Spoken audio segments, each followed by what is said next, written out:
My interest in the Institute on Religion and Democracy began when I read a book called United Methodist at Risk. I was flabbergasted by it.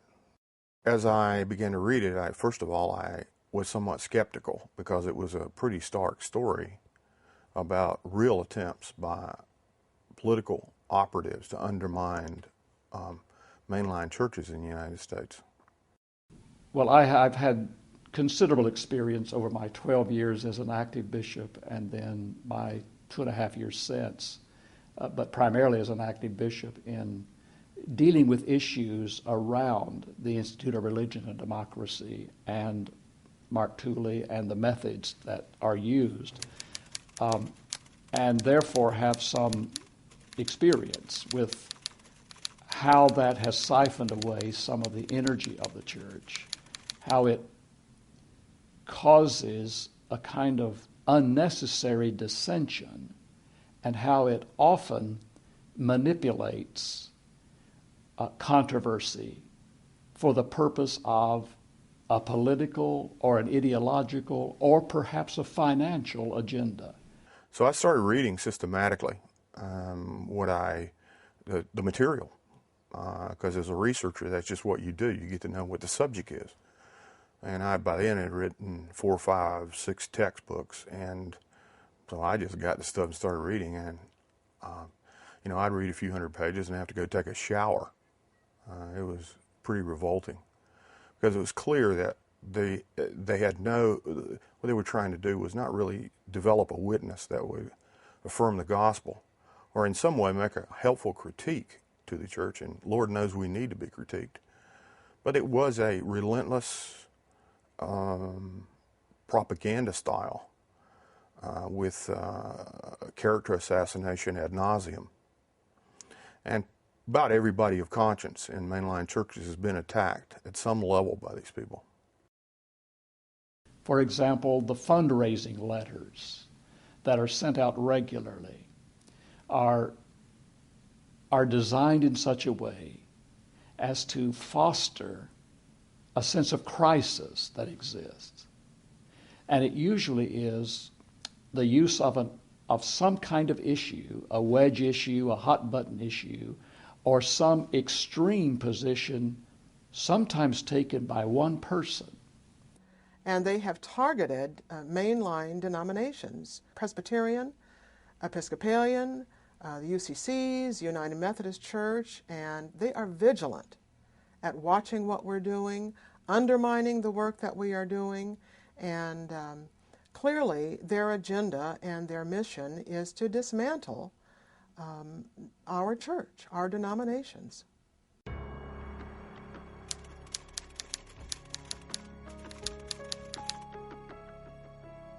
Well, I think they have an analysis that may even be correct, and that is that in this country there are some very important social justice movements that have brought about significant change, such as the civil rights movement, the women's movement, the peace movement, the environmental justice movement, and so forth.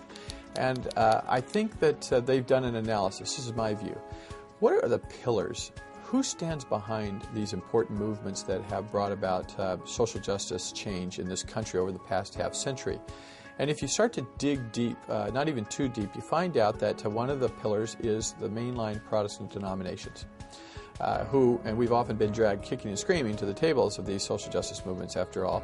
But I believe personally that their analysis is, let's kick the legs out from under that table in terms of that leg of the stool, that pillar. And if we can destroy the organized social justice witness efforts of the Presbyterians, the Episcopalians, of the United Methodists, we can help strike a blow at some important social justice struggles in this country. I see the IRD operating as a key component, maybe even an essential component of the larger agenda for the religious right at the turn of the 21st century. Their particular focus is, for the most part, mainline Protestant denominations, trying to redirect what's going on within those denominations. And I guess what I find curious is why these various neoconservative groups and conservative donors and foundations are plugging all this money into the Institute on Religion and Democracy. That to me is a question that I don't fully understand. Over the past century, but particularly in the last couple of decades of the 20th century, the mainline churches became the institutions that they set out to be. They wanted to be effective in what they called social witness, and they were, as the central cultural institutions in America for hundreds of years, they had evolved to the point where they were at the center of American life, and they're powerful, influential, tens of millions of members in major denominations. So when they had arrived institutionally at the point where the idea of a very socially conscious witness in public life was integrated into the life of the church at all levels, that was a powerful thing. So with the kinds of social changes we were seeing, with the effort to move the civil rights movement along, the effort to end the Vietnam War, to alter the place of women in society to greater equality, women's ordination being a hot-button issue that many people already forgotten from the 1970s and 80s. This was a powerful thing. People who didn't like it understood that the mainline churches were a formidable opponent and something needed to be done about them. So naturally, conservative interests who were not necessarily in the church wanted to see what they could do. So they created a strategy center and a resource center and a PR and mobilization center in order to direct activities to undermine the churches. Well, basically in the Episcopal Church and in other mainline denominations, we're dealing with an attack funded by the same donors who have funded the establishment of the Heritage Foundation, the American Enterprise Institute, who fund the American Spectator magazine. The whole sort of intellectual infrastructure of the far-right wing in this country has decided to target our mainline churches because it doesn't like where they stand on social issues, on economic issues, and to some extent on theological issues. So what I did was to look at the documents that these groups have to file with the Internal Revenue Service, just to trace the money stream. You can tell a lot about an organization by looking at who funds it, who stands to gain from this organization's success. And what you find is that you're looking at kind of a who's who of the far right wing in the United States.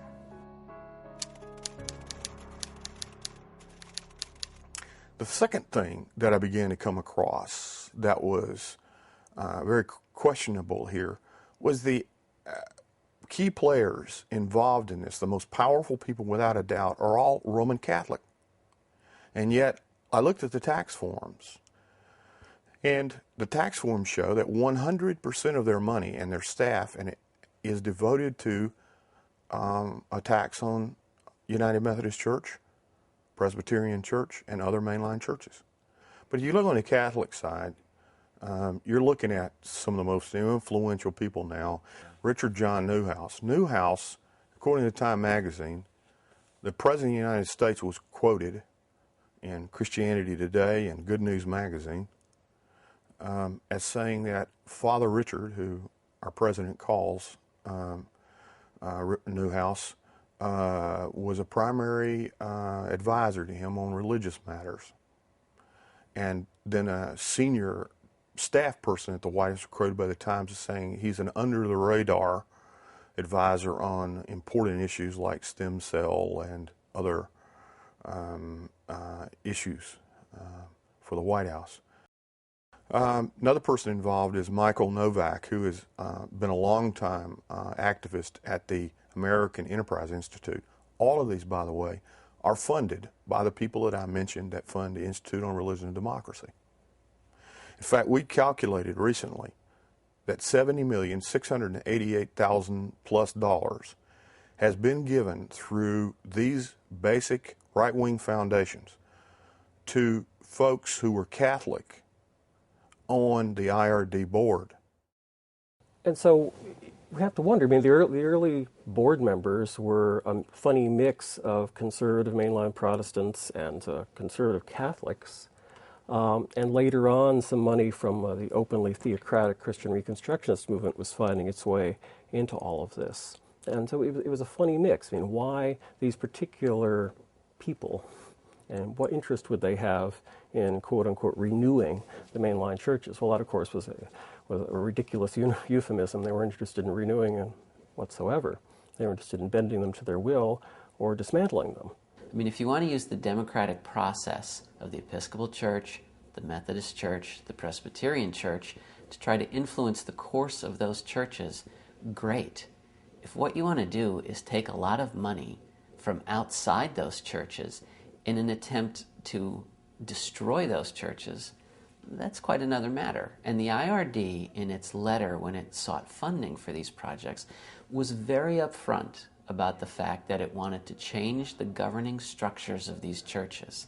You know, it's an irony that the thing is called the Institute on Religion and Democracy, yet democratically governed religions are the ones that it targets. It doesn't go after the Catholic Church. It doesn't go after evangelical churches sort of run by a single powerful figure. It targets democratically governed religious bodies like the Episcopal, Presbyterian, and Methodist churches. One of the first projects out of the box was a media campaign attacking the National Council of Churches and Member Denominations. And the argument was that the mainline churches were contributing to Marxist guerrillas in southern Africa and elsewhere. And so they would show images of money going to the collection plate in a Methodist church somewhere, and then they would show images of Marxist revolutionaries somewhere. The whole thing was a smear job and a lie, and it was aired on 60 Minutes, and a different version appeared in Reader's Digest. And these are two of the biggest, most influential media outlets in the world. And these things don't happen under ordinary circumstances by a small startup inside the Beltway, a little organization with a sign on an office door. This was about real political power and real serious political objectives. Well, against me personally, the IRD has operated in several ways. First of all, they like to stalk me, if you will. They don't follow me everywhere, and I'm glad of that, but they'll occasionally show up in different parts of the country where I'm speaking and copiously take notes and then turn that into a quote-unquote article or expose or whatever about something I've said. They leave out the parts about greetings in the name of our Lord and Savior Jesus Christ, or talking about my faith journey, or the biblical basis of our work, and they'll just, or as a lot of people will say, gee whiz, Jim, I didn't realize that you all do so much work on alcohol abuse, on tobacco abuse, on gambling, on pornography, and so forth. Wow, I had no idea. And of course, I'd like to think that those are the kind of things that some of the people connected to the IRD would actually approve of, but they'll never, ever say a positive word. I can't remember ever reading a positive word that the IRD has said about me, much less, really, frankly, about the United Methodist Church. They really dismantle the purpose and really the high calling of the church in such a way that it does create suspicion and causes people, I think, of goodwill, people of good heart and goodwill, to really question the ministry and the mission of the United Methodist Church, and that bothers me. Well, it is a sad thing to say to you, but I've been told by more than one bishop in the United Methodist Church that IRD intimidates the church. That's a sad thing to say, because it shouldn't be the case. Criticism is inevitable, but what I think, what happens is that IRD tries to intimidate, and I fear that they succeed, that many are afraid to speak out because they don't want their name to appear in one of the articles or websites, particularly to be labeled as unpatriotic or un-American or whatever the label, or political radical when I would suggest that not permitting people to express their views in respect and to take positions on these controversial issues, that is un-American, and that is radical, and it's also unchristian. It's not so much to raise the money as it is to weaken the church's witness in a society, and I fear that it's working.